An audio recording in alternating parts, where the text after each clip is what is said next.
What's going on, folks? Today I want to talk about Ecclesiastes. And in order to do that, I think we need to talk about King Solomon. He's what a lot of people think was the author of it. And a lot of people, well, I mean, you can tell it seemed come from like a two-person event, if you will. There was a teacher who we believe is King Solomon, and then a author who I believe is probably a student or disciple of some sort. So the actual meat of Ecclesiastes, if you will, is Solomon, I believe, and it's just his disciple, student, however you want to put it, writing it all out and then kind of giving his final synopsis of what he learned, I guess, while following Solomon. So, yeah, that's what I want to talk about. I think it resonates with the world today and what some folks might need to hear. I know when I read it, it dinged in my head quite a bit from the stuff that I thought was important. I mean, from Solomon, I mean, this is a man who, he had it all. He was the wisest man ever, he was the richest man ever. He had people from far and wide coming to see him and his wisdom, if you will. I mean, thousands and thousands of miles. This is back in biblical times when Old Testament, First Kings, chapter 3. Excuse me. It wasn't like they could just hop on a plane and, hey, let's go see King Solomon. No, it was a trek. You had to load up the camels and the mules and the horses, and you had a caravan to go see that man. You had to really want it. So, and a lot of folks did.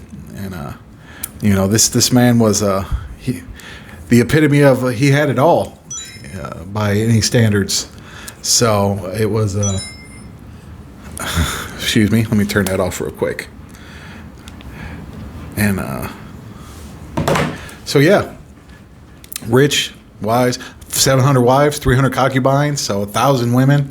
By like I said, by today's standards, he wanted for nothing. He would be the most famous person in the world, and that would be he was.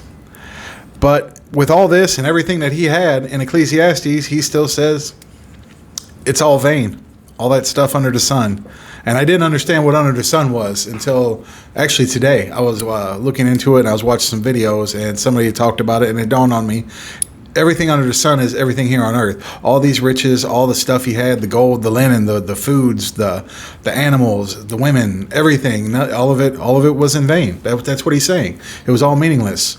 The original Hebrew text was hevel, and that means breath or vapor. So it was fleeting. It was here and gone within a matter of seconds. It means nothing because you can't take it with you. That's the whole point of what he's trying to get by. All of this, you work so hard, you get all this money, you accumulate all this wealth, you get all these things, and what do when you die? You pass it on to another person who might just, lose it all or spend it all or just waste it all. All this thing you spent your whole life developing and making, and something that was important to you, when you realize at the end it's nothing. It really is nothing. And that's what he's saying essentially.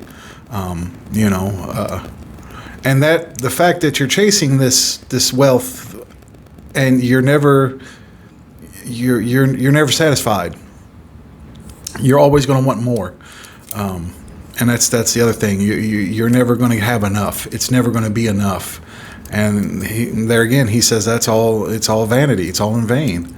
You're never going to have enough. There's never going to be enough money. There's never going to be enough food. There's never going to be enough wine. There's never going to be enough women. And I mean, this man pushed it to the limit. He tried, and anything under the sun. It's all, the rivers run into the seas don't get full, is what he said. The wind blows to the east, it comes right back around from the west. Everything just keeps nothing new under the sun, is how he puts it. And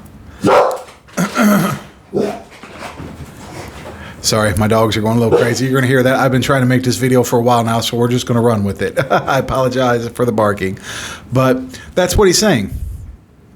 It's all in vain. It doesn't mean anything. All the things that you think you want, all the stuff, you accumulate, and The wisdom just makes you realize how terrible everything really is. The money, you're always going to constantly be chasing it. The women aren't going to satisfy. The drink won't satisfy. That's why he says just be happy with what you have, essentially. Be happy with the food you have, the drink you have, the atmosphere you're in. You have what you need, and that's what he's trying to say. All these things that you think you want, they're not going to bring you the happiness. They're not going to bring you satisfaction. You're just going to want more when you get to that point, and it's a whole different set of problems. And I'm not saying don't go out there and be successful. No, I'm saying don't make that your main goal. That's what I think he's trying to say. Don't make that your main goal. Don't say, I'm going to set out to be a millionaire. Because once you become a millionaire, I need 500,000 more. I need another million. I need another 5 million. I need another 10 million. And that's all you're going to be chasing. And next thing you know, you're at the end of your life. Your family hates you. All they care about is your money, because you weren't ever there. You were constantly working. You're constantly chasing this thing that is meaningless in the end. Because once you're gone, what do you do with it? Nothing.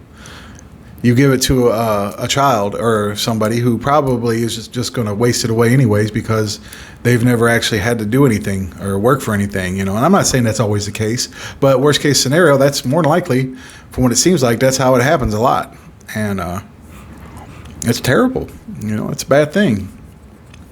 And I think that's what he's getting at. And he's basically saying that. And by what's going on today, everybody wants to be American Idol, be talented. Everybody wants to be an Instagram influencer or whatnot, or everybody just the quick buck, make it be rich.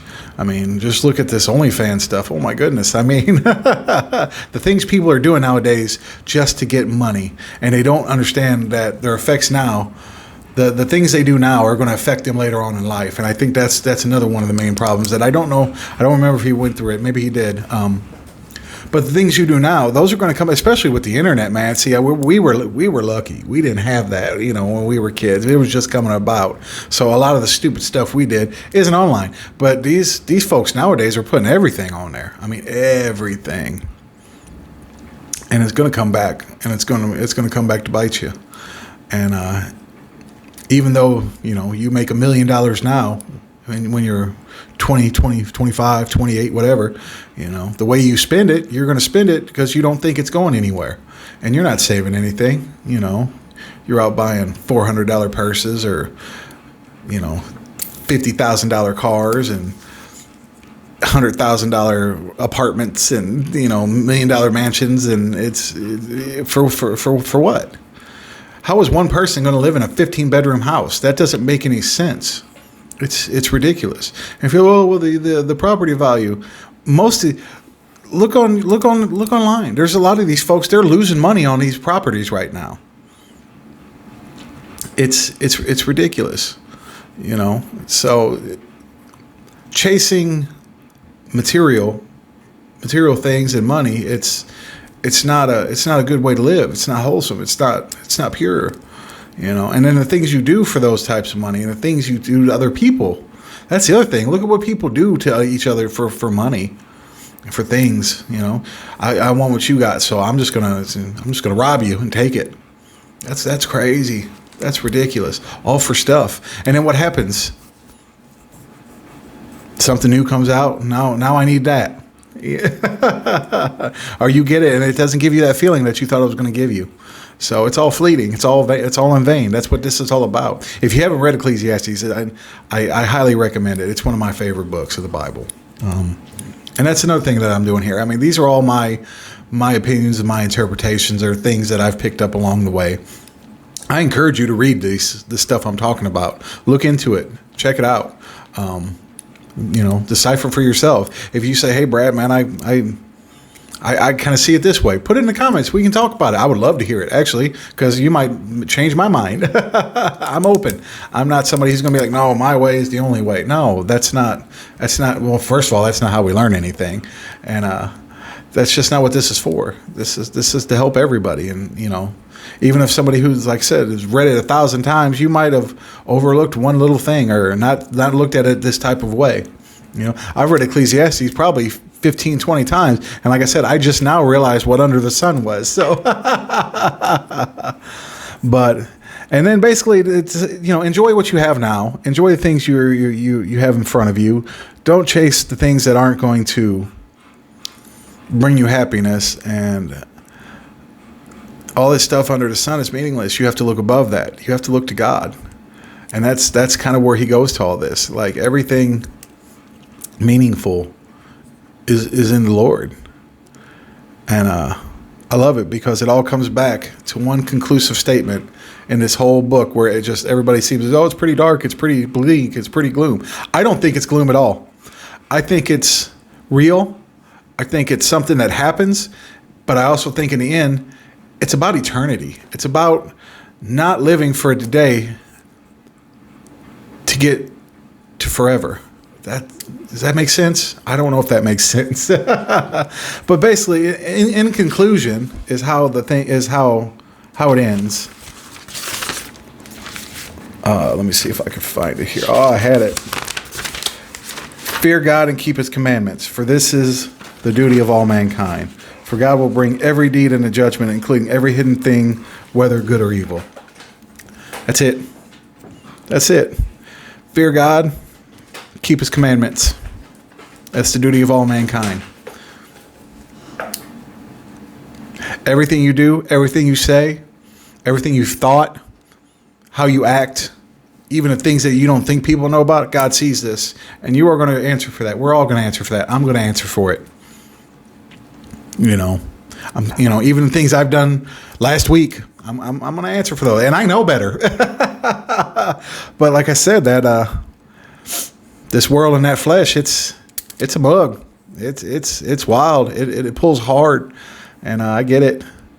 And there again, those are times when I'm not looking at what I have and appreciate it. I'm looking at other things, and I'm like, oh man, I want this, I want that, I want this. And I notice when I'm feeling those times, I want a lot. And when I'm in great moods and I'm feeling the spirit, I've got everything I need. And that's the difference. And that's what Ecclesiastes is talking about. And I believe that. And I think that conclusion is pretty well sums it up. That's the best I can do. Fear God and keep his commandments, for this is the duty of all mankind. For God will bring every deed into judgment, including every hidden thing, under whether good or evil. Don't chase this stuff under the sun. Look above it. Look to God. That's where happiness is. That's where true joy is. That's where I found mine. And I think that's where a lot of y'all are going to find yours. And if you are there, then you know exactly what I'm talking about. So anyways, I'm going to start rambling now. So as usual, this is where we're going to end it. I appreciate y'all. I thank you all so much from the bottom of my heart. I thank you for taking your time out of your day to watch these. Comment, like the couple of you that have subscribed. That's awesome. And yeah, we're going to keep on keeping on, and hopefully they'll get a little bit better as time goes by, and we'll see where this goes. So appreciate y'all so much, and I love y'all. All right. Y'all have a wonderful week. God bless.